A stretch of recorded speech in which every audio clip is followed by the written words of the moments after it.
It didn't all start in high school. It probably could have, but it didn't start. Melissa was in my class, but we never met. They were friendly, yes, but they moved in different social circles. My main girlfriend from 10th grade until graduation was Pauline French, but Pauline went east to go to college, and I stayed home and went to a state university. I didn't see her until our 10-year high school reunion. She was married and pregnant with her fourth child. Melissa also went to a state university, but again, we moved in different social circles. Still, they were friendly enough to sit together in the student cafeteria and chat if we happened to be there at the same time and weren't with someone else. I graduated from college and got a job that took me to Atlanta, and that's where I met Shelby Taylor. We knew each other through work, but had never been together until the office Christmas party. We both arrived without a date, and when dinner and speeches were over and the orchestra began to play, I asked Shelby to dance. By the end of the party, I already had a date with Shell the next night. That date led to several others, and on the 10th date, we made love for the first time. From then on, we became a permanent couple, and after 5 months, I asked her to marry me. She accepted, and we got married in a civil ceremony. The first 3 years were great, and we saved money to buy a house. Whenever we owned a house, the plan was for Shell to stop taking birth control pills, and we would start our family. The only bad part of our marriage was that Shell was a buyer and had to travel a lot to different suppliers. I didn't really like it. I would have preferred to have her at home with me, but I knew we needed her income to supplement our house fund. My little world collapsed one Monday at the end of August. Shell and I worked slightly different hours, and since we each had a car, she usually left for work 45 minutes before me.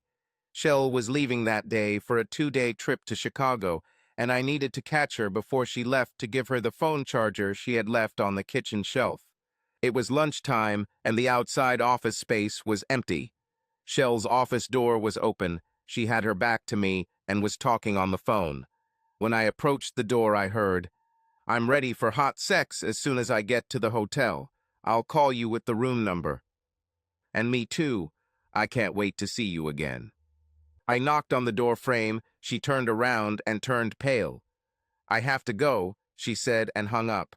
I threw the charger on her desk, said, "You forgot this," and walked away.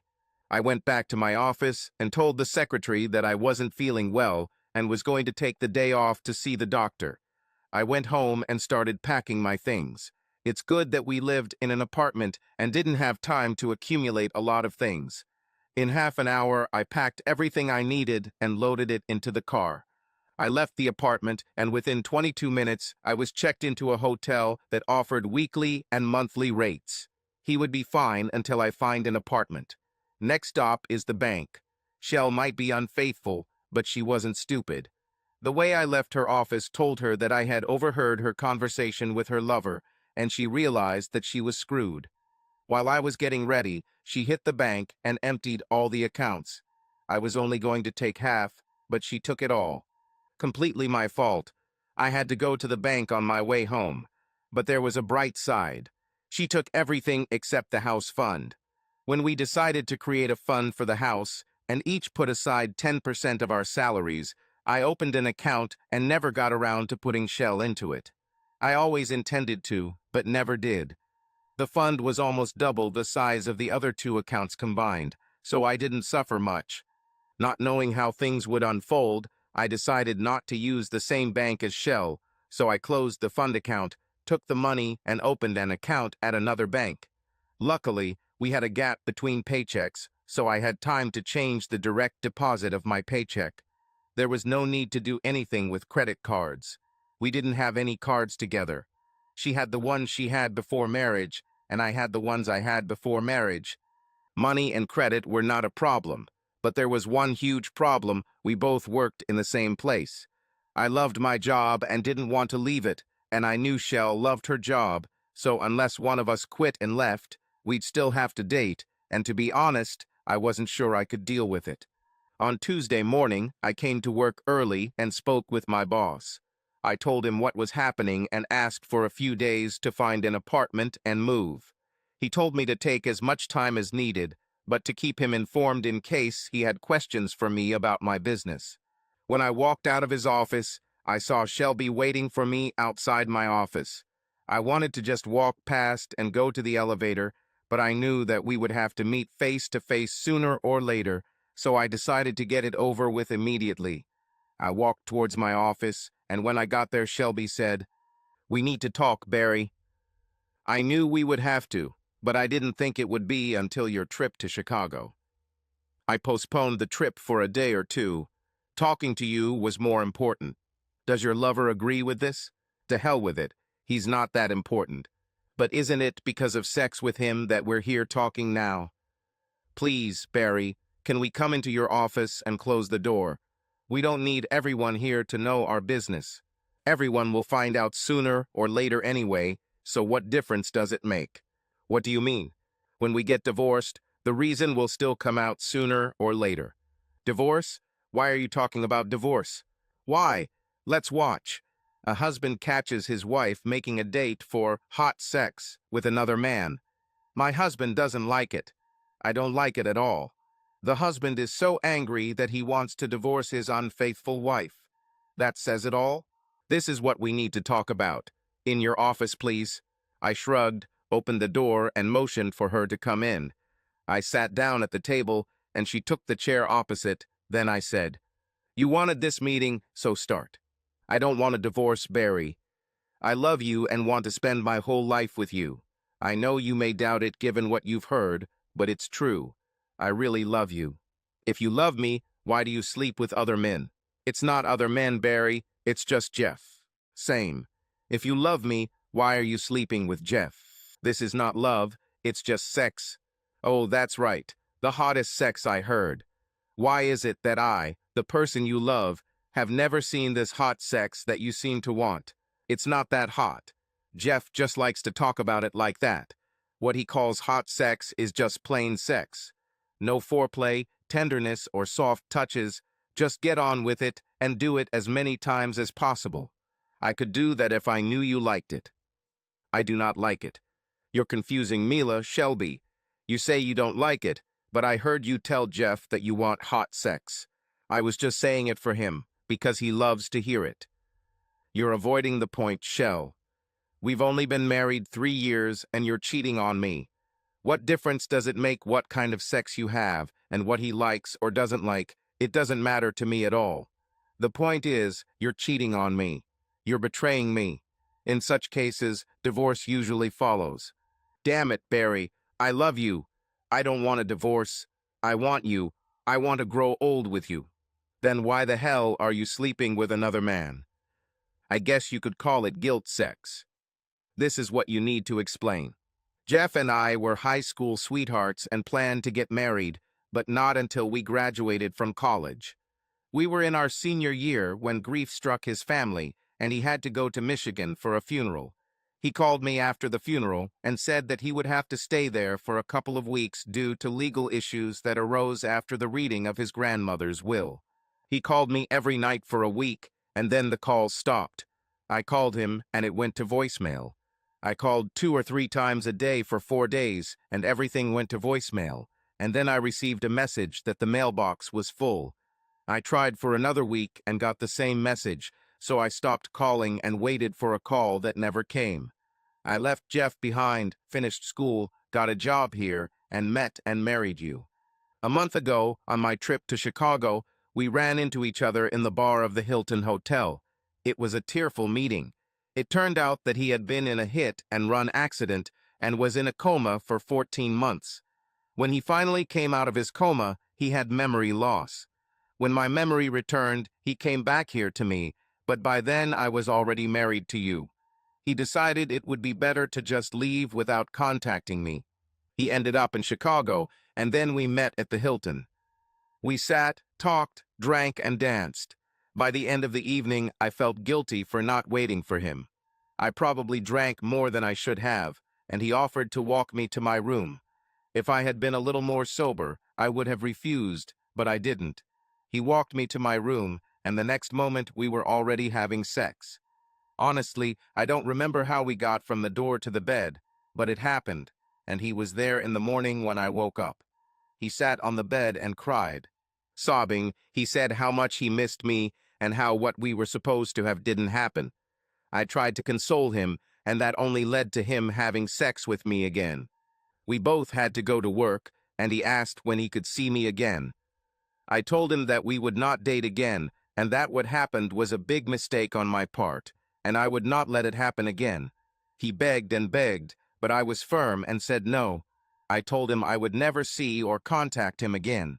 For the rest of the day and on the flight back home, I felt terribly guilty for cheating on you, and I promised myself I would never let it happen again. I returned home and devoted myself to pampering you. Since I returned from that trip, have you noticed any decrease in my love or affection? No, I didn't notice. I still try to have you until I lose my pulse. Half the time I'm the one who starts the game. I screwed up, Barry. I admit it. It was a huge mistake on my part, and I regret it. We can get through this, Barry. I know we can. She sat and looked at me, waiting for me to say something. Maybe 20 seconds of silence passed, and I asked, when did you start thinking I was an idiot? When did I become a dumbass to you? I don't think you're an idiot, and I know that you're not stupid. You should think of me that way, Shell. You must think I'm stupid if you expect me to believe the crap you just dumped on me. You seem to have forgotten that I heard part of your phone conversation. Let's start with the basics. You were on the phone with him. This means that you either gave him your phone number or called him yourself. This immediately refutes your, I will never see or contact him. Next, you told him that you would call him yourself and tell him your number.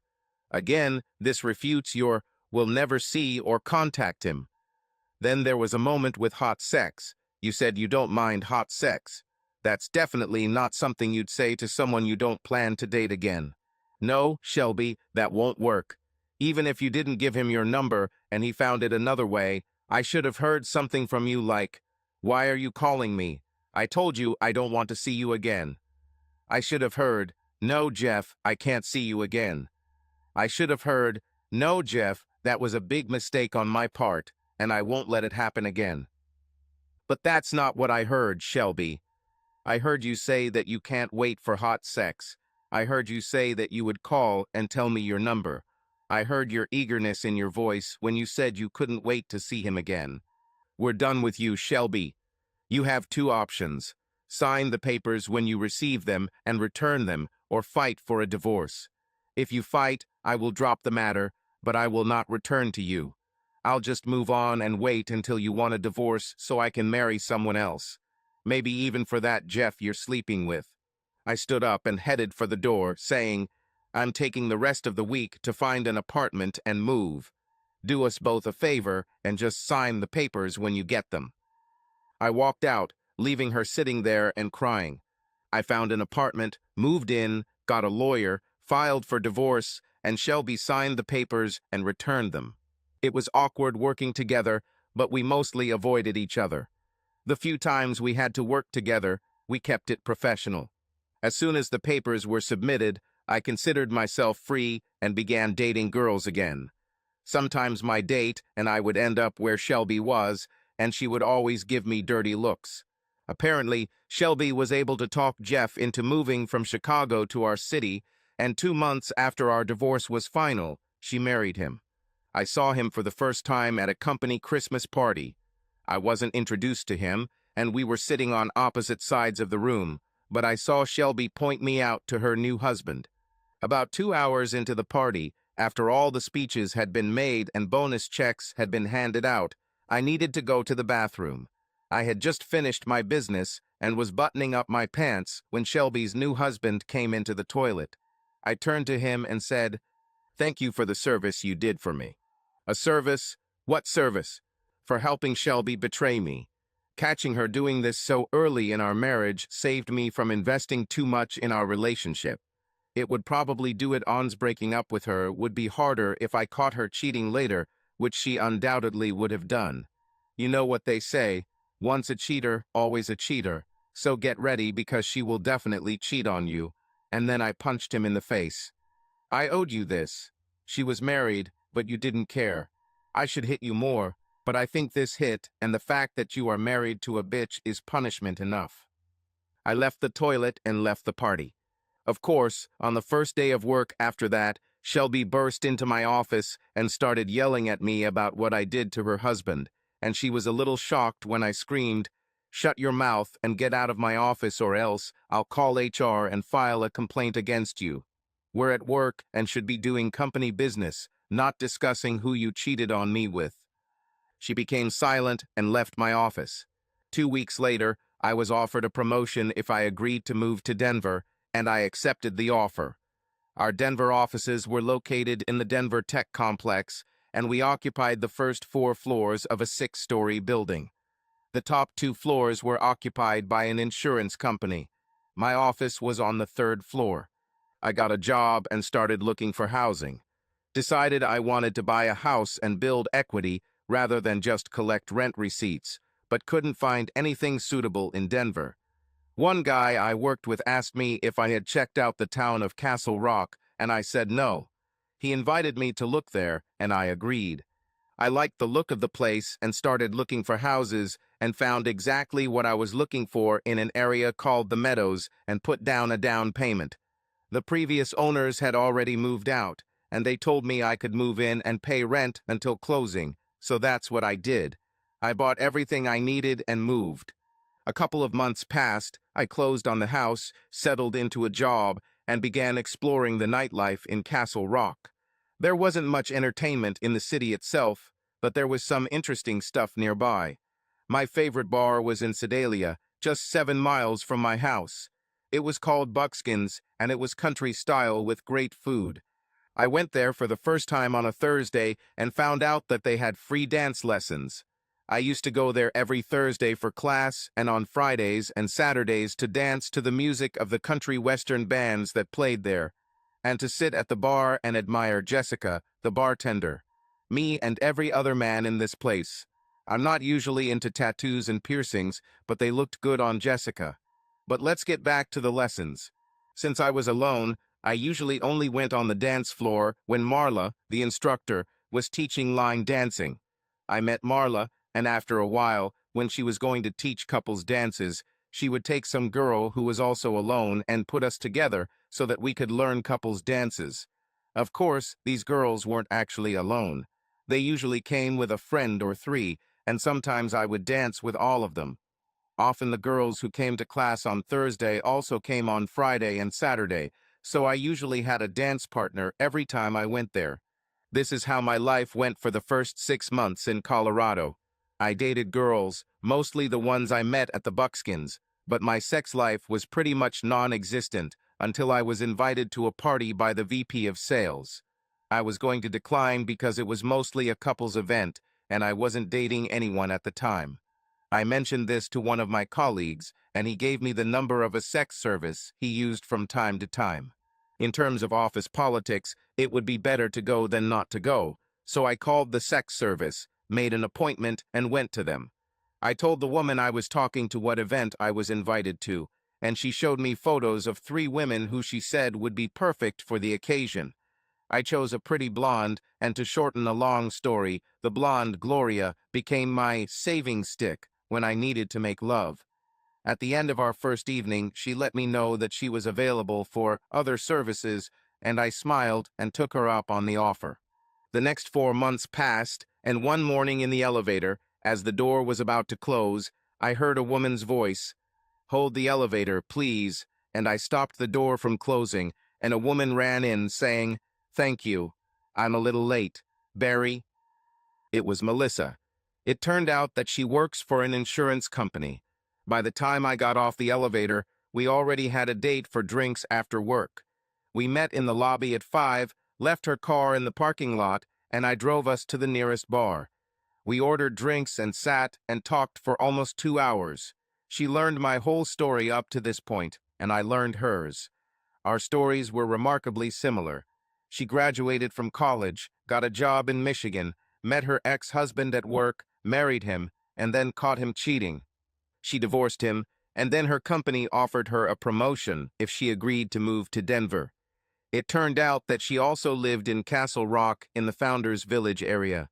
When we decided to call it a night, I drove her back to her car, and along the way I asked her out.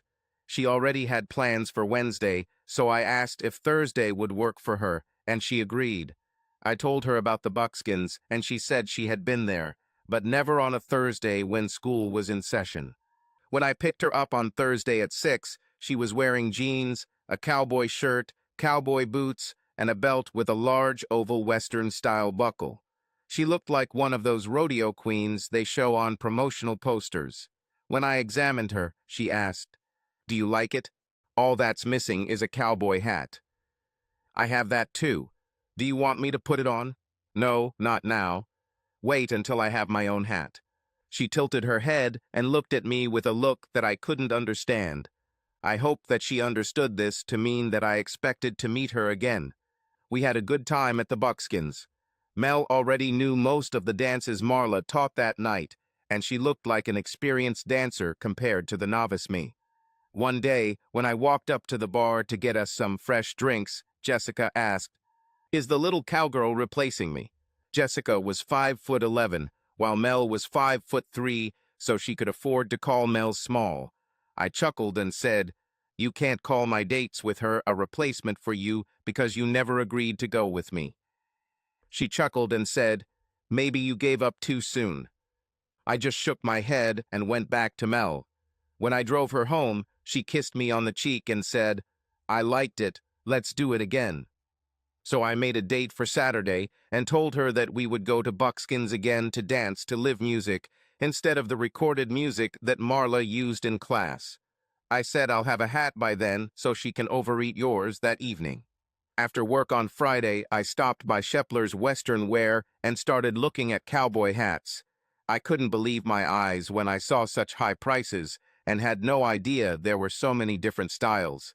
I always thought all cowboy hats were the same. In all the Western films I saw, the hats looked the same. The only difference I noticed was that some were black and some were white. I found a hat I liked and bought 2 more Western shirts on an impulse. I already had jeans and boots, although the boots were Wellington style, not cowboy, but they had leather soles, and that was enough for me. I picked Mel up at 6 on Saturday, and we had dinner at Guadalajara before heading to Buckskins. We arrived early enough to grab a table near the dance floor. We sat, sipped drinks, and talked until the band started playing. Once they started, we spent most of the night on the dance floor. When I drove Mel home, I received a passionate kiss and another, "Let's do this again." Mel and I started dating at least twice a week for the next month, and at the end of the dates, the kisses became longer and more passionate, and we also made out in the car a few times. Then evening came when our makeout sessions moved indoors. Mel was a real tigress in bed. She made me do it 5 times until I couldn't do it anymore. After the last time, I got up and started getting dressed, and Mel grabbed my hand and asked, "Where are you going?" "Home." "Hell no, we haven't done the hugs and tenderness yet," and she pulled me back onto the bed. I must say that I did not resist when she did this. From that evening, Melissa and I became a permanent couple. Mel only rented the house she lived in and told her landlords that she would not be renewing her lease when it expired. 2 months later, Mel moved in with me, and a month after that I asked her to marry me. She said that she would prefer not to get married yet. "Let's just live together as friends with benefits until we see how things go." This suited me. I had her, and that was the most important thing to me. For the next year, we lived together as husband and wife without official documents. Life was good. The work was going great. I had a good woman, and suddenly she was gone. We had just finished dinner, and Mel said, "I found a place I can afford, and I'm going to move." This took me completely by surprise. What I've done, I thought we were fine. "You didn't do anything. This is all because of me." I realized that I was not yet ready for a serious relationship. Suddenly, I understood. "Who is he?" "You do not know him. He just transferred to our office. He asked me out on a date. I feel attracted to him, but I can't say yes to him while I live here." This must be a very strong attraction if you are willing to spend money on your home just to say yes to him. I stood up and started clearing the table. As I was loading the dirty dishes into the dishwasher, I said, "I'm sleeping on the sofa today, but since it's not very comfortable, I would appreciate it if you would speed up your departure. I put on my coat and Melissa asked where I was going. In Hideaway. I suddenly felt the need for a drink, or three. When I left the house, I changed my mind. Better Buckskins than Hideaway. In Buckskins, at least I can look at Jessica while I get drunk. As I sat down at the bar, Jessica walked up to me and placed a drink in front of me. She knew I was drinking, so she didn't have to ask. While she was putting the glass down, she asked, "Where is the little cowgirl today?" "In the wind, Jess, in the wind. Are you here to drown your sorrows?" Almost. "This won't work, boy. You won't get blind drunk here. I'll limit you to 3 drinks. 4 if you eat anything. I just had dinner, so I won't order food." "Okay, that means 3. I didn't know you cared so much. I won't let a good customer like you crash into a tree or pole because of a broken heart. When you leave here, you'll be sober enough to drive, and that's a non-negotiable rule. Understood?" I nodded in agreement, raised my glass, and began to drink. When I got home, the house was dark, and I assumed Melissa was already asleep. I quietly entered and saw her sitting on the sofa in the dark. I ignored her and took the blanket and pillow. When I returned to the living room, I said to her, "Move, I need to go to bed. This is your home. You sleep in the bed, and I'll be on the sofa." I didn't argue, threw the blanket and pillow on the sofa next to her, and went to the bedroom, undressed, and went to bed. I fell asleep as soon as my head hit the pillow. When I woke up in the morning, Melissa was pressed against me. She woke up when I started to get up. "Sorry, but I couldn't sleep on the sofa." Then we had sex. "Why?" "Go take a shower while I make some coffee, and then we'll talk." When I came into the kitchen, she was sitting at the table with a cup of coffee in her hands. I poured myself a cup and sat down opposite her, asking again, "Why?" "There is no new man in the office, and I have not found another place to live, at least not yet. I said what I said yesterday to see how you would react." I started to say something, but she raised her hand to stop me and said, "Let me express everything, and then you can talk. I told you about my failed marriage, but I never mentioned my other relationships. There were 3, and they all ended badly. The point is, I needed to know how passionate you were about me. I didn't want to commit completely until I was sure. When I talked to you yesterday, you didn't try to dissuade me. You didn't beg or ask me to stay. You simply accepted my words, got up, and went to drink. It told me that you don't really care about me. I was just a sex buddy for you. If you thought so, then why mourning? Because I really love you, and I wanted it for the last time." "Well, thanks for that, but let's get something clear before you start packing. I cared about you enough to ask you to marry me. You said no. To me, it meant that you don't care about me the same way I care about you. To me, it meant that you only saw me as a long-term fuck buddy. During the year that I asked you to marry me. Married, you never let me know that your attitude had changed, so I never insisted. I didn't insist because I was afraid that if I put pressure on you, you would feel pressured and leave, and I didn't want that. I wanted to be with you, and if the only way to keep you was to stay in a relationship with benefits, then I was ready for that. When you said last night that you were going to leave, it didn't come as a complete surprise to me, because since you didn't want to get involved with me, I expected it to happen sooner or later. I got up and left because I didn't want to humiliate myself in front of you by crying. I stood up and headed towards the door. "Where are you going?" "I still have to earn a living, and I'm expected to attend the morning meeting." "But we need to talk."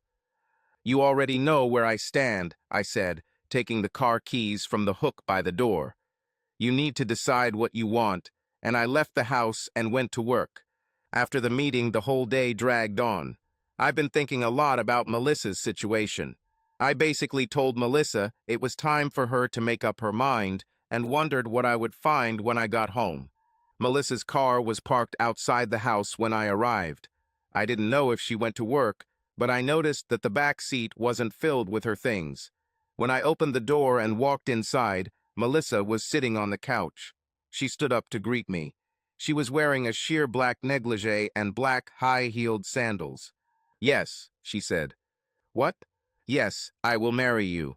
Now the question is, dinner first or dessert?" I smiled and said, "Silly girl," as I took off my tie and began to unbutton my shirt. Subscribe to our channel so that your love doesn't cheat on you, and go ahead and listen to the next story, because this story is nothing compared to the next one. If you're under 18, don't even think, click to the next one. Click to the next one.